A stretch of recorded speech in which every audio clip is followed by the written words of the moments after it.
Hello दोस्तों, आज हम लोग जो है ना मॉडर्न हिस्ट्री का सीरीज स्टार्ट करने जा रहे हैं, जिसमें सबसे पहले हम लोग यूरोपीय का आगमन का क्रम देखेंगे। यूरोपीय जो भारत में आए थे उनका आगमन का क्रम देखेंगे।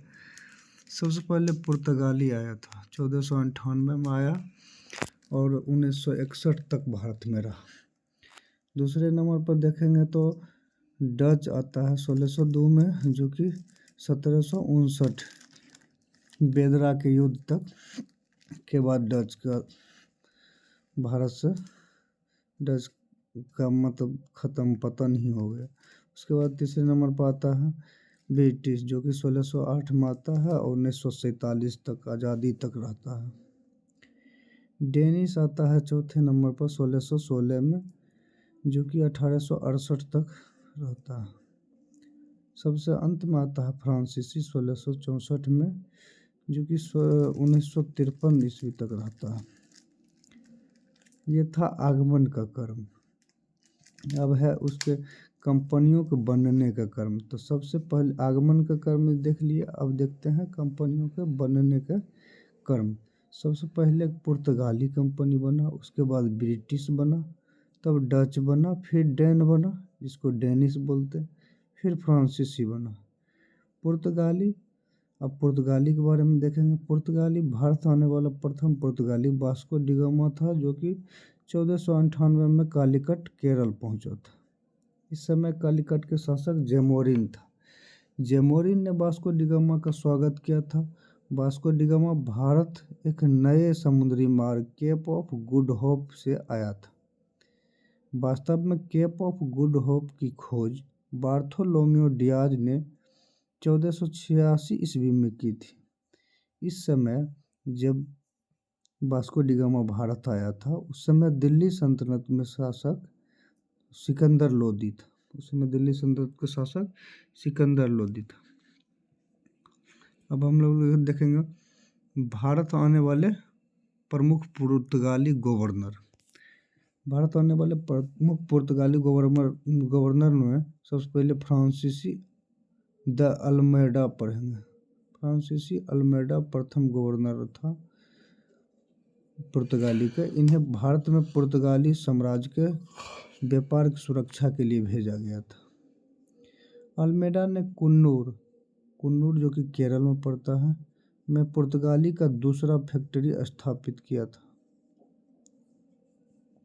पुर्तगाली साम्राज्य की सुरक्षा देने के लिए अल्मेडा ने एक न्यू सैन्य नीति, जिसे ब्लू वाटर पॉलिसी कहते हैं, ब्लू वाटर पॉलिसी लागू की थी।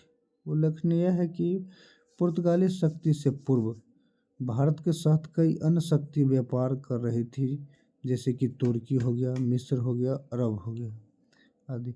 इन शक्तियों ने अल्मेडा का हिंद महासागर में विरोध किया था। इसी क्रम में 1508 ईस्वी में हिंद महासागर में अल्मेडा और प्रतिद्वंदी गठबंधन में वही था, तुर्की, मिस्र और अरबी के बीच एक युद्ध प्रारंभ हुआ। वैसे तो यह युद्ध अनिर्णायक रहा, परंतु इस युद्ध में अल्मेडा का पुत्र मारा गया था। अब देखते हैं 1509 ईस्वी में हिंद महासागर में गठबंधन वही तुर्क था, मिस्र था, अरबी था, उसकी संयुक्त सेना और अल्मेडा की सेना के बीच पुनः दोबारा युद्ध हुआ 1509 में, और इस युद्ध में अल्मेडा ने संयुक्त सेना को हरा दिया। अब देखते हैं यह युद्ध अति महत्वपूर्ण साबित हुआ, क्योंकि इसमें अल्मेडा ने संयुक्त सेना को हरा दिया था। पुर्तगाली हिंद महासागर में सबसे शक्तिशाली हो गया। अब पुर्तगाली जो है अकेला था, वो पूरे हिंद महासागर उस पर कब्जा हो गया और पूरे हिंद महासागर में वो सबसे शक्तिशाली हो गए। और इस युद्ध के बाद आने वाले कुछ वर्षों तक हिंद महासागर को पुर्तगाली महासागर के रूप में जाना जाने लगा था। दूसरा गवर्नर के रूप में आता है अल्फांसो द अल्बुकर्क। ये 1509 से 1515 ईस्वी तक रहता है। अल्फांसो डे अल्बुकर 1530 में एक जहाजी बेड़े के नायक के रूप में भारत आया था। ये सबसे पहले 1503 में एक जहाजी बेड़े के नायक के रूप में आया था। अल्बुकर्क ने कोचीन में एक दुर्ग की स्थापना की थी। 1509 ईस्वी में अल्बुकर्क को भारत में पुर्तगाली गवर्नर नियुक्त कर दिया गया। इन्हें भारत में पुर्तगाली का वास्तविक संस्थापक कहा जाता है। अल्फांसो द अल्बुकर्क का पुर्तगाली का वास्तविक संस्थापक कहा जाता है। इन्होंने न केवल भारत में पुर्तगाली साम्राज्य को सुदृढ़ किया बल्कि विस्तार भी किया था। इन्होंने विस्तार के क्रम में 1510 ईस्वी में बीजापुर के शासक यूसुफ आदिल शाह से गोवा को जीत लिया और 1515 में इन्होंने फारस की खाड़ी की महत्वपूर्ण बंदरगाह को भी जीत लिया। सबसे पहले तो यूसुफ आदिल शाह से 1510 ईस्वी में बीजापुर के शासक था यूसुफ आदिल शाह, उससे गोवा जीत लिया। फिर दूसरा इसका महत्वपूर्ण जीत था कि 1515 ईस्वी में इसने फारस की खाड़ी को भी जीत लिया था। फारस की खाड़ी में स्थित बंदरगाह को भी जीत लिया था। केवल साम्राज्य विस्तार ही नहीं बल्कि इन्होंने भारत में कुछ सामाजिक एवं धार्मिक कार्यों में भी हस्तक्षेप किया था। ये साम्राज्य विस्तार के साथ साथ क्या किया था कि भारत में अपना सामाजिक और धार्मिक कार्यों में भी हस्तक्षेप किया था। इन्होंने पुर्तगालियों को भारत में अस्थायी बस्ती बसाने के लिए प्रोत्साहित करता था ताकि ज़्यादा से ज़्यादा पुर्तगाली भारत में बसे। इसके तहत उन्होंने क्या किया कि पुर्तगालियों को भारतीय महिलाओं से विवाह करने के लिए प्रोत्साहित करता था ताकि वैवाहिक संबंध बढ़े, जिससे कि पुर्तगालियों की संख्या भारत में बढ़े, उसका बस्ती अब हो, ज़्यादा से ज़्यादा पुर्तगालियों का भारत में विस्तार हो। उन्होंने पुर्तगाली क्षेत्र में सती प्रथा को प्रतिबंधित किया था। हाँ, सबसे पहले सती प्रथा को प्रतिबंधित करने वाला यही अल्बुकर्क ही था। इसको इस प्रकार कह सकते हैं कि यह राजा राम का पुरोगामी, राजा राम और विलियम बेंटिक का पुरोगामी भी इसे कहा जाता है, क्योंकि सबसे पहले इन्होंने ही सती प्रथा पर अपने क्षेत्र में, जहाँ जहाँ पुर्तगाली का अपना क्षेत्र था भारत में, जहाँ जहाँ उसका बस्ती था वहाँ बंद किया था। जहाँ जहाँ उसका भारत में शासन था, जहाँ तक उसका कब्जा था वहाँ बंद किया था। इसीलिए इसको राजा राम मोहन राय और विलियम बेंटिक का पूर्वगामी भी कहा जाता है। इसके काल में ईसाई धर्म प्रचारक भी भारत आए थे। उन्होंने भारत में धर्म प्रचार के साथ साथ शिक्षण संस्थान की भी स्थापना की थी, जो कि वर्तमान समय तक निरंतर रूप से देखी जा सकती है। अब तीसरा गवर्नर के रूप में आता है नूना दे कुन्हा। ये आता है 1529 से 1538 तक रहता है। नूना द कुन्हा भारत में तीसरे महत्वपूर्ण गवर्नर थे पुर्तगाली के। इन्होंने भी पुर्तगाली साम्राज्य के विस्तार में योगदान दिया है। यह मुगल बादशाह हुमायूं के समकालीन था। हुमायूं और गुजरात के शासक बहादुर के बीच, गुजरात का शासक था बहादुर, उसके बीच का संघर्ष का लाभ उठाया और 1535 ईस्वी में इन्होंने दीव को जीत लिया था। जब हुमायूं और गुजरात के शासक के बीच युद्ध हो रहा था, उस बीच में उस संघर्ष का फायदा उठाया और द्वीप को 1535 में जीत लिया। और 1530 में इन्हीं के काल में गोवा पुर्तगालियों की अस्थायी राजधानी बन गई। तब गोवा पुर्तगालियों की अस्थायी राजधानी किसके काल में बन गई? तो नूना द कुन्हा के काल में। इन्होंने पुर्तगाली व्यापार का विस्तार पश्चिमी तट से पूर्वी तट तक किया था।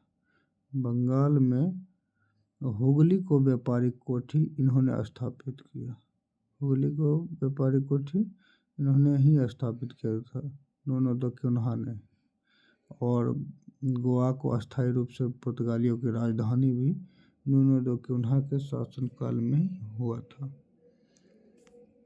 अब हम आगे देखते हैं नूना द कुन्हा के पश्चात कोई ऐसा गवर्नर नहीं था जो कि साम्राज्य को स्थायित्व दे पाए। पुर्तगाली गवर्नर में नूना द कुन्हा के बाद कोई ऐसा शक्तिशाली नहीं था जो कि पुर्तगाली साम्राज्य को स्थायित्व दे पाए।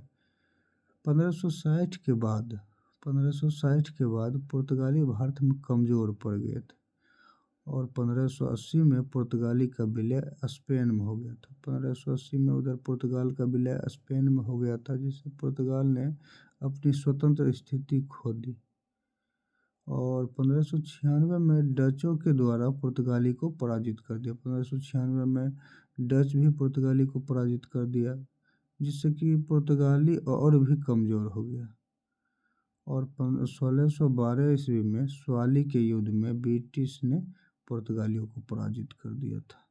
तो लगातार ये हार के बाद ये और सारा पुर्तगाली बहुत कमज़ोर हो गए थे। स्वाली का युद्ध पूछेगा कहाँ है, तो सूरत में, गुजरात के पास। सूरत में गुजरात के पास है स्वाली का युद्ध। स्वाली के युद्ध में ब्रिटिश सेना और पुर्तगालियों के बीच हुआ, जिसमें ब्रिटिशों की जीत हुई और पुर्तगालियों की हार हुई। इस युद्ध के बाद भारत में पुर्तगाली की शक्ति अत्यधिक कमज़ोर हो गई। 1661 में तब पुर्तगालियों ने एक राजनीतिक विवाह किया। 1661 में पुर्तगालियों ने ब्रिटिश के साथ एक राजनीतिक विवाह किया। यह विवाह पुर्तगाली राजकुमारी कैथरीन मेयो और ब्रिटिश राजकुमार चार्ल्स द्वितीय के साथ हुआ। ब्रिटिश का राजकुमार था चार्ल्स द्वितीय और पुर्तगाल की राजकुमारी थी कैथरीन मेयो के साथ हुआ था। इस विवाह के दौरान पुर्तगाली ब्रिटिश को मुंबई दहेज में दे दिया।